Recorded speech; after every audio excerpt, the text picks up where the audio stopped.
ദുരന്തർ ഇറങ്ങിയതിന് ശേഷം പാകിസ്ഥാനിൽ പിച്ചക്കാർക്ക് സമാധാനമില്ലാന്ന് കേട്ടു. അതെ, പാകിസ്ഥാനിൽ പിച്ചക്കാർ, അവിടുത്തെ തെരുവിൽ ഉറങ്ങുന്ന ആൾക്കാർ, വീടില്ലാത്തവർ, ഇവരൊക്കെ ദുരന്തറിന് ശേഷം വന്നിരിക്കുന്ന ദുരന്തത്തിലാണ് പാകിസ്ഥാനിൽ. പാകിസ്ഥാനിൽ ഒരു രക്ഷയില്ല. പാകിസ്ഥാനികൾ പേടിച്ച് വിറച്ചിരിക്കുകയാണ്.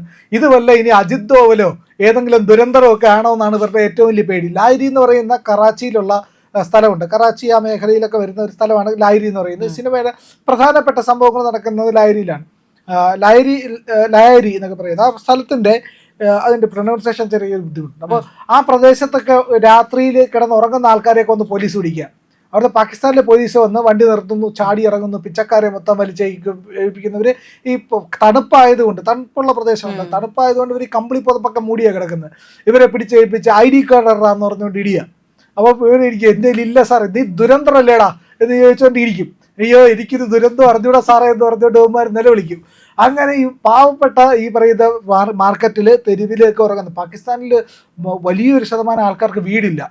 അവർ ഈ പറയുന്ന ടെൻറ്റുകളിലും ഒക്കെയാണ് കിടക്കുന്നത്. ഈ രാഷ്ട്രീയ പാർട്ടിക്കാർ ഉപേക്ഷിക്കുന്ന ഫ്ലക്സ് ബോർഡുകളൊക്കെ വെച്ച് വീടുണ്ടാക്കിയൊക്കെയാണ് കിടക്കുന്നത്. അങ്ങനെ വളരെ ദരിദ്രമായിട്ടുള്ള ആഹാരത്തിന് പോലും വകയില്ലാതെ, ഉടുതുണിക്ക് മറുതുണിയില്ലാതെ കിടക്കുന്ന തണുപ്പിനെ സഹിച്ചും ഈ തെരുവിലെ ആക്രമണങ്ങളും ഭീകരവാദികളുടെ റിക്രൂട്ട്മെൻറ്റും ഒക്കെ പേടിച്ച് കിടക്കുന്ന സാധാരണക്കാരായ ആൾക്കാർ.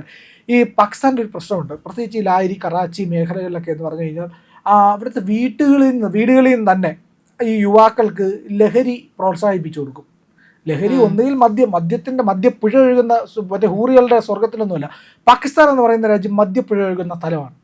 കാരണം അവിടെ മദ്യം യഥേഷ്ടം കിട്ടും. മദ്യം മാത്രമല്ല, ഡ്രഗ്സ്, ലഹരികൾ, കറുപ്പ്, ഈ അഫ്ഗാനിസ്ഥാനിൽ നിന്നുണ്ടാക്കുന്ന കറുപ്പിൻ്റെ വലിയ ഉപഭോക്താക്കളാണ് ഈ പറയുന്ന പാകിസ്ഥാനികളെന്നാണ്. ആ പാകിസ്ഥാനികൾ ഇത് കറുപ്പ്, കഞ്ചാവ്, ഇത്തരത്തിലുള്ള ലഹരികൾ, മറ്റ് ഡ്രഗ്സുകൾ ഇതെല്ലാം ഉപയോഗിച്ചിട്ട് അടിച്ച് കിറുങ്ങി കിടക്കുകയാണ് ചെയ്യുന്നത്. വീടുകളിൽ നിന്ന് പ്രോത്സാഹിപ്പിക്കും. കാരണം എന്ന് പറഞ്ഞു കഴിഞ്ഞാൽ പലപ്പോഴും നല്ല ടാലൻ്റുള്ള, നല്ല ആരോഗ്യമുള്ള, ശക്തിയുള്ള ആൾക്കാരാണെങ്കിൽ ഇവരെ പാകിസ്ഥാനിലെ ഭീകരവാദികൾ പിടിച്ചുകൊണ്ട് പോകും.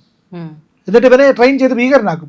അപ്പോൾ അങ്ങനെ ആക്കാതിരിക്കാൻ വേണ്ടിയിട്ട് മക്കളെ ഉയിരോടെങ്കിലും കാണാമല്ലോ, ലഹരി കഴിക്ക് അടിമയായാലും കുഴപ്പമില്ല എന്ന് വിചാരിച്ച് വീട്ടുകാർ തന്നെ ലഹരി ഉപയോഗിക്കാൻ പ്രോത്സാഹിപ്പിക്കുന്ന സ്ഥിതിയും പാകിസ്ഥാനിലുണ്ട്. അങ്ങനെ വലിയ ദുരന്തമാണത്. വലിയ ദുരന്തം എന്ന് പറഞ്ഞാൽ അവരുടെ ഗതികേടാണ്.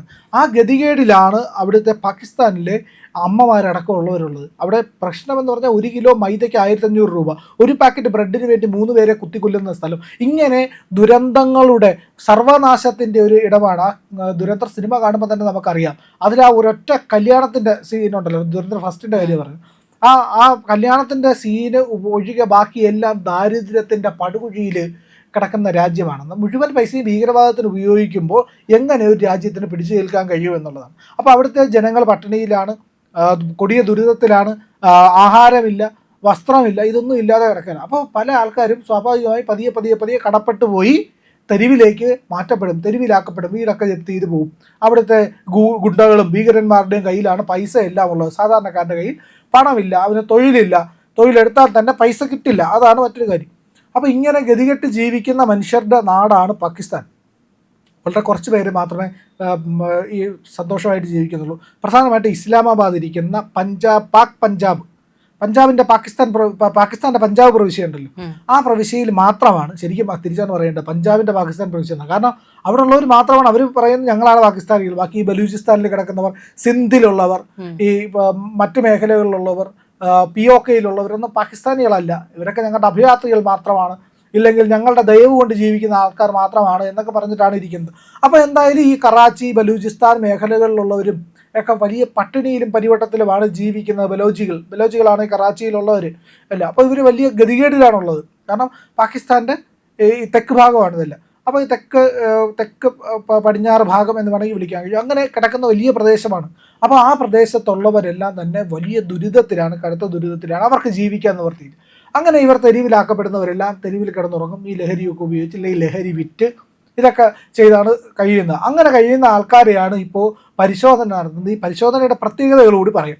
അതായത് പരിശോധന എന്ന് പറഞ്ഞു കഴിഞ്ഞാൽ അവിടുത്തെ ഈ മതഭീകരന്മാർക്ക് ഒത്താശ ചെയ്യുന്ന, ഇല്ലെങ്കിൽ പാകിസ്ഥാൻ വാദികളായിട്ടുള്ള, പാകിസ്ഥാനോട് രാജ്യസ്നേഹമൊക്കെ ഉള്ള ഒരു വിഭാഗം ആൾക്കാർ സംഘടിച്ചുകൊണ്ട് പരിശോധന നടത്തും. ആദ്യം നോക്കുമ്പോഴത്തേക്ക് അപ്പോൾ ഇവരൊക്കെ ഈ ചോടുക ചെയ്യുന്നത്. ഇവന്മാരെ കാണുമ്പോൾ തന്നെ ഈ പിച്ചക്കാരെ ചോടും.